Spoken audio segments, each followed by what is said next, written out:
We're currently making our way to Detroit right now. We're some of the first reporters that have been able to get this far deep into the fire lines.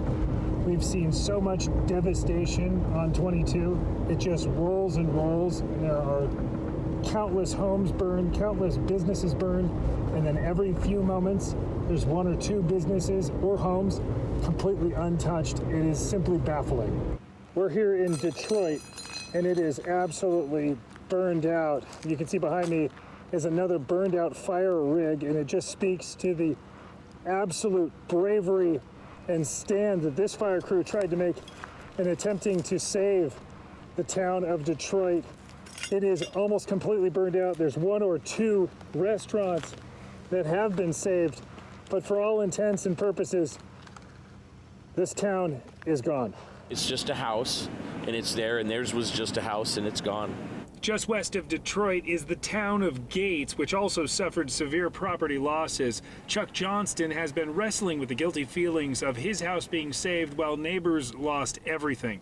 Johnston says being so close to the edge and then having a few brave neighbors make a stand has altered his life forever. A neighbor, the Hennis family, stayed and fought, and we think they're the ones that saved our house because they stopped the fire from coming through.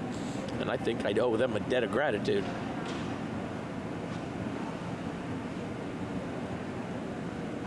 And I don't even know the people.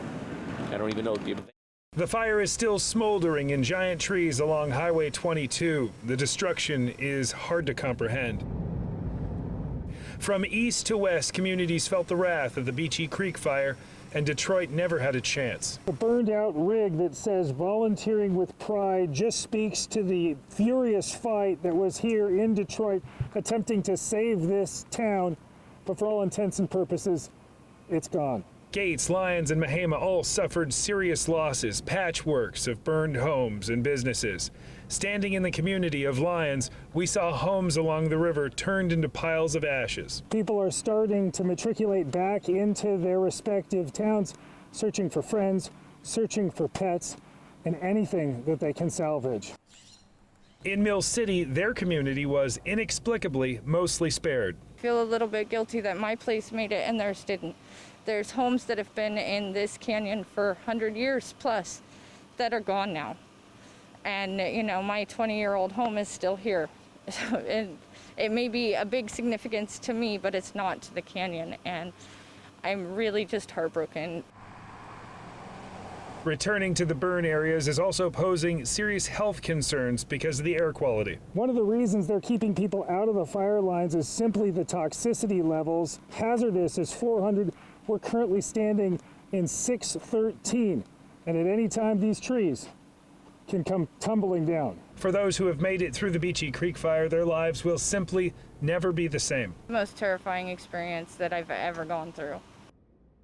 The landscape of destruction blends from one town to the next as we surveyed the communities partially and in some cases virtually wiped out by the Beachy Creek fire. They came round doing all sorts of noises with their car and saying, you got to leave now, leave now. Detroit survivors are now in a state of shock with the losses in the lakeside resort town. Our total income, because I was retired, is gone.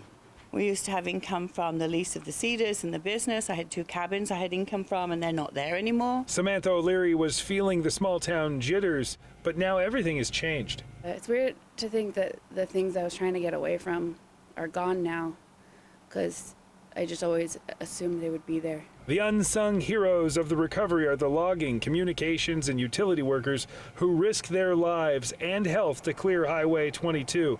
Electrical lines have been fried and massive trees have fallen or are looming overhead as toxic air chokes workers and fire crews still efforting control of the area. The local communities of Detroit, Gates, Lyons, Mill City, Mahema all have suffered to varying degrees. And while most are still in shock, the ideas of returning stronger are picking up steam. One day there'll be something there. Again, I'm gonna try and get in with the rebuild. We'll build something, I just don't know what it'll look like yet. The destruction of Mahema is hard to comprehend. Many escaped the Beachy Creek fire with just the clothes on their backs, with a wall of fire chasing them down the road. And the embers were coming down on me and my car. on my property. It was starting spot fires. I lost everything, my trailer, my pictures from my childhood, videos, memories from my dad, and all this and that. I lost everything. Now the National Guard has taken over the checkpoints